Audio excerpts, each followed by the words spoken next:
மின் உற்பத்தி நிலையங்களுக்கு அருகிலுள்ள நீர்த்தேக்கங்களின் நீர்மட்டம் குறைவடைந்துள்ளதாக மின்சக்தி மற்றும் தெரிவித்துள்ளது.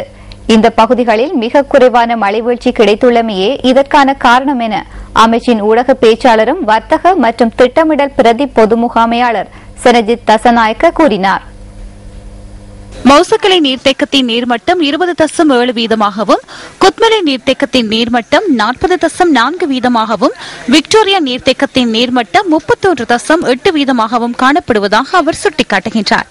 அத்துடன் காசல்ட்ரி நீர்த்தேக்கத்தில் குறைந்தபட்சமாக 8.6 வீத நீர்மட்டம் காணப்படுவதாகவும், ரந்தனிகல நீர்த்தேக்கத்தில் அதிகபட்சமாக 71 வீத நீர்மட்டம் காணப்படுவதாகவும் அமைச்சின் ஊடக பேச்சாளர் குறிப்பிடுகின்றார். கடந்த காலங்களில் 18 தொடக்கம் 20 வீதத்துக்குள்ளேயே நீர்மின் உற்பத்தி இடம்பெற்றதாகவும் அவர் கூறுகின்றார். இதேவேளை நுரைச்சோலை அனல் மின் உற்பத்தி நிலையத்தின் 2ஆம் கட்ட பரீட்சார்த்த நடவடிக்கைகள் தற்போது முன்னெடுக்கப்பட்டு வருவதாகவும் அமைச்சின் ஊடக பேச்சாளரும் வர்த்தக மற்றும் திட்டமிடல் பிரதி பொது முகாமையாளர் சனஜித் தசநாயக்க தெரிவிக்கின்றார்.